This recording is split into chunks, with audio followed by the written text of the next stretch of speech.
And hey, how you doing, folks? This is Pirate News. Joe, what do we have in the lineup today? Hi, we have some hearing coming up on facial recognition. We got a pirate event for you, some Pegasus files, bills, and all sorts of other insurrectional type junk. So, welcome to another exciting pirate news. With me, we got Jamie, we got Malt, and we got Steve. Get in the fucking robot, Shinji. Get in the robot. How's everybody doing? Doing all right. Doing all right. You know, nothing. I get knocked down, but I get up again. So, right now, we got a big one that's kind of a couple good topics that are very piratey, especially this hearing on the facial recognition.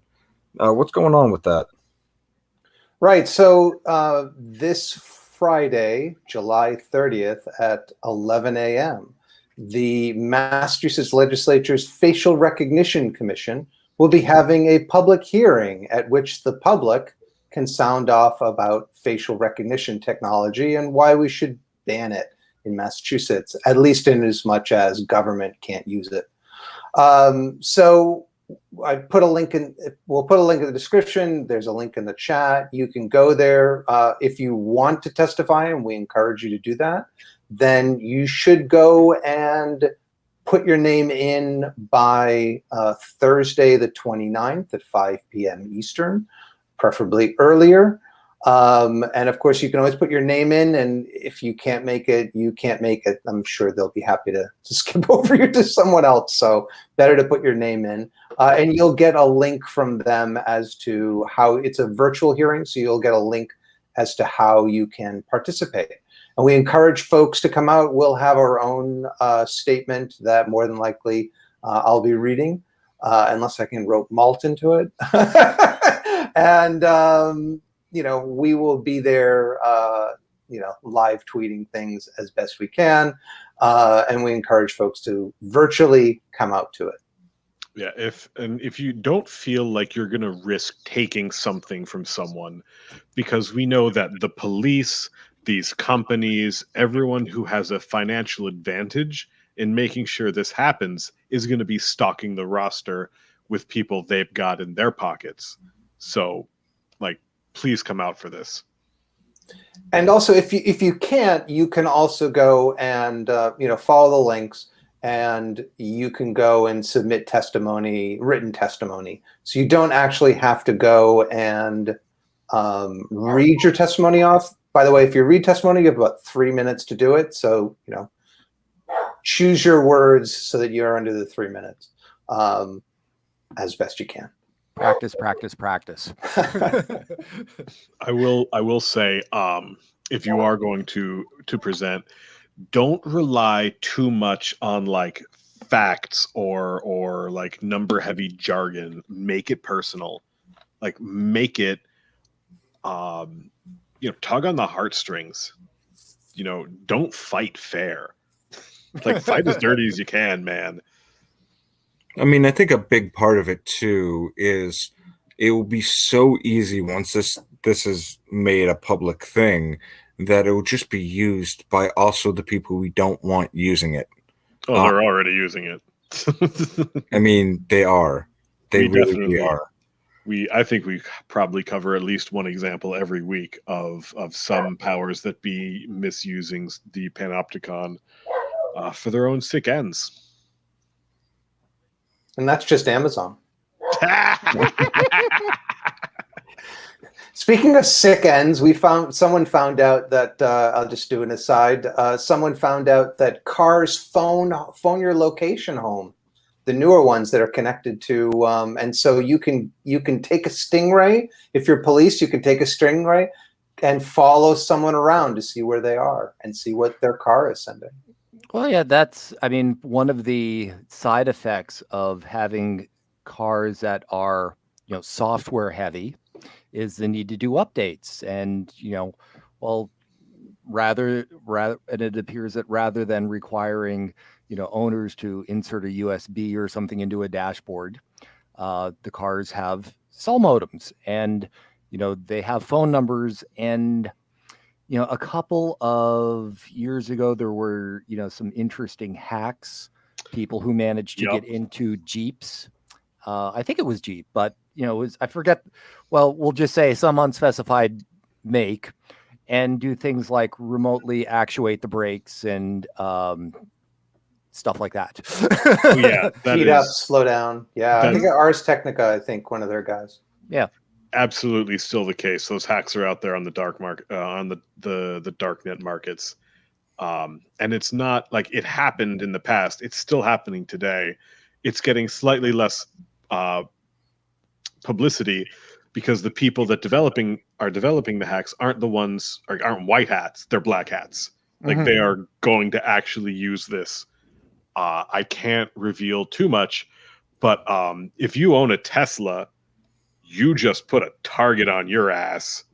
Well, it's a lot of white hat investigations rely on, the people doing the research, to have access to the thing that they're trying to hack into. Like Rapiscan was great because Europe, they got rid of Rapiscan, the X-ray machines. So people were able to, they sold them on eBay. So you can get one for $50 and mess with it. It's not so, there's a financial hurdle to buying like a Tesla, just so you can mess with it.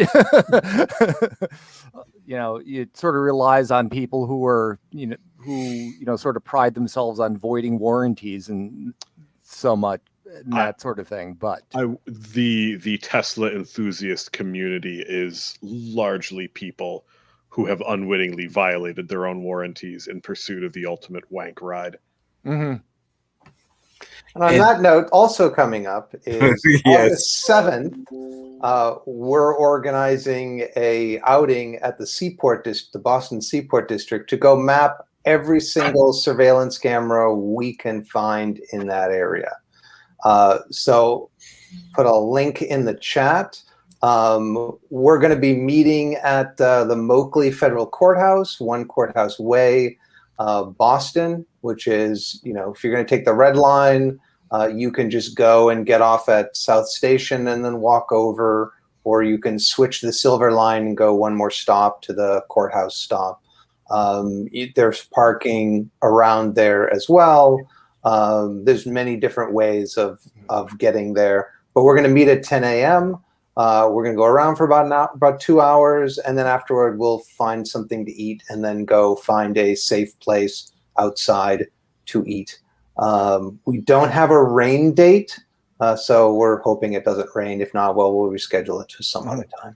Yeah, and for those who haven't taken that public transit route, Jamie mentioned switching to the Silver Line from the Red Line. The Red Line is a train. The Silver Line is a bus. Do not get confused. I have to say that the traffic is coming way back too in Boston. You're starting to see everyone coming out. Oh, again. hell yeah. Everyone. That being said, next up on our list is the Pegasus files. I'm not as familiar with what's going on with the Pegasus files. Could you guys give me the basics? Yeah, so Amnesty International somehow received a trove of documents from a company called NSO. They're an Israeli company, and they make spyware. And they sell it to, anyone who can afford it. That's like $50 or more, $250,000, $350,000. But it's used most extensively by authoritarian dictators who want to spy on opposition leaders or the media or opponents or whatever. But it can be used by plenty of other folks who have the money.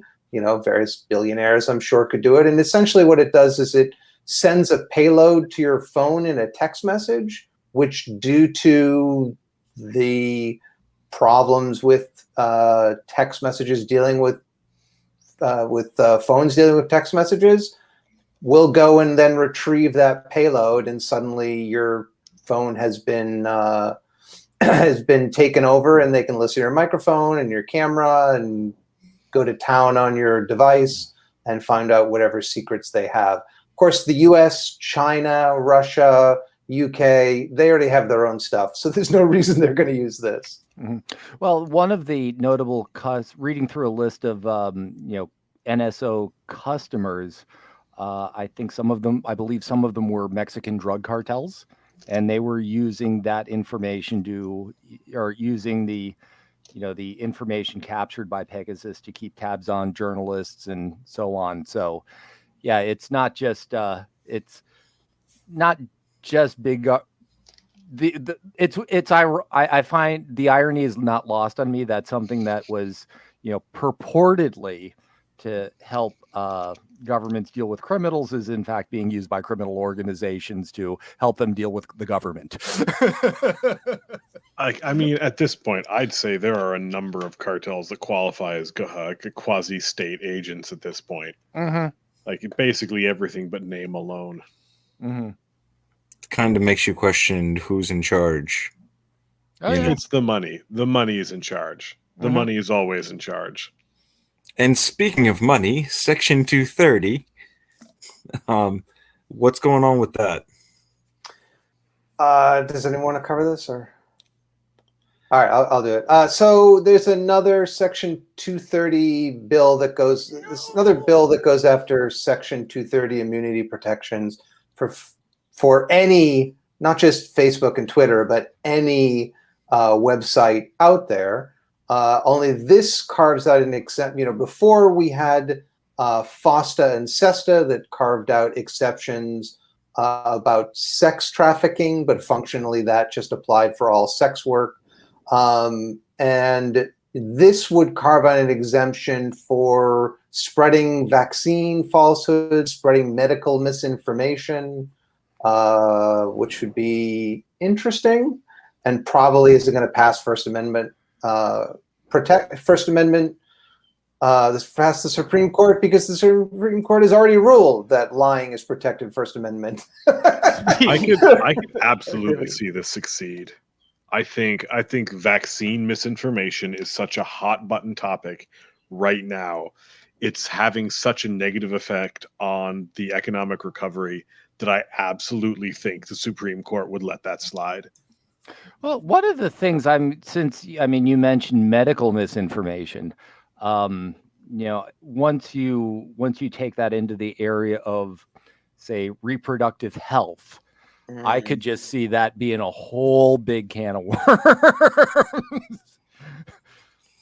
Well, even, if you look early in the pandemic, the WHO was like, oh, no, you don't need to mask. And even the US government said that. And then it's like, well, actually, masks are probably one of the better ways of stopping this pandemic. And if you were to start saying, no, you should wear masks, could they go after you for that, even though you're speaking the truth? Yeah, I mean, like, how far there's going to be a journalist that uncovers something and gets hit with a lawsuit based on this, despite the fact that the reporting is like 100% rock solid, because corporations will use anything they can to muzzle the press. Mm-hmm. Well, I mean, the other thing is it's going to have a tremendous chilling effect because, Facebook and Twitter, they have armies of lawyers, and their lawyers are going to say, all right, well, we don't spread any medical information anymore. So not only do you not see the good information, not only do you not see the bad information, you don't see the good information either. Well, yeah, we definitely saw that sort of thing after FOSTA and SESTA. Like, for example, Craigslist completely dropped personal ads. Yeah, I could definitely see this happening where Facebook and Twitter implement a number of like poorly programmed filters that the only thing they actually stop is like people discussing their own medical problems, and actually does not touch at all the problem of vaccine misinformation. Mm-hmm. Like, this is a human problem that they're gonna give a slapdash technical solution for, and it's gonna cause more problems than it solves. Like, maybe I'm Nostradamus, or maybe I'm just capable of basic pattern recognition, but Facebook and Twitter are run by idiots. Jack Dorsey, smell my feet. Speaking of idiots, Just I can't argue with that at all. I'm like, but yeah, speaking of idiots, What's going on with the insurrection from June 6th? I'm glad you asked. All Let's hear right. it, Malt. So, fun fact: 500 people arrested so far. 60 of them are from Florida. A few weeks back, a bunch of GQP losers held a rally demanding that Ron DeSantis free those 60, and it does not look like it's going forward.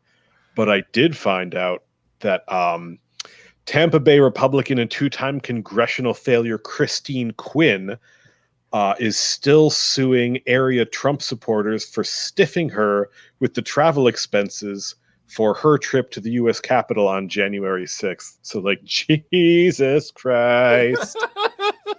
Wow. Bucket of snakes. So is this like a case of grifters gonna grift, or? It's gotta be. It's gotta be. There's some new audio released by Carol Leonig and Philip Rucker, authors of the new book I Alone Can Fix It, which an interview with Trump after the insurrection, he said, personally, what I wanted is what they wanted. They showed up just to show support because I happen to believe the election was rigged at a level like nothing has ever been rigged before. So, okay, that's a crazy, insane thing to say. But he's going to spin that, right? Well, let's hear it for stable geniuses. I just he says this, and people are still going to insist that it was socialist Antifas. U.S. District Judge Randolph D. Moss sentenced the first insurrectionist to a whopping 8 months in prison. Paul Allard Hodgkin, who carried a giant Trump flag through the Senate chamber. The sentence, 8 months, was less than what the prosecutors recommended, which is 18 months. Which honestly feels like a slap on the wrist. Like, I'm not going to lie. If you tell me I could take a shit on Nancy Pelosi's desk and the worst thing that's going to happen is 8 months in prison, I might take that vacation. And a felony conviction. Whatever. I don't want to teach again anyway.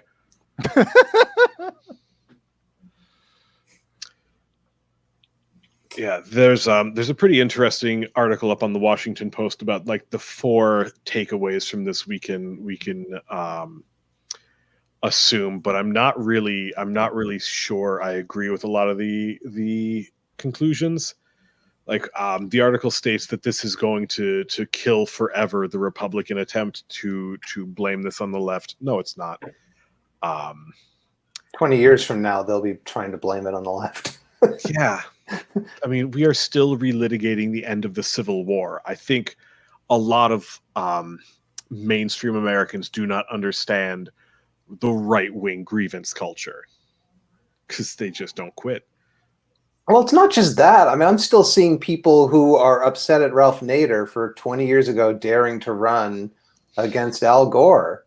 And they still blame Nader for the election, even though,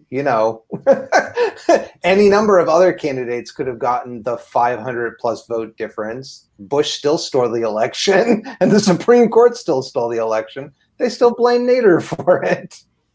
Yeah, more Florida Democrats voted for Bush than didn't vote.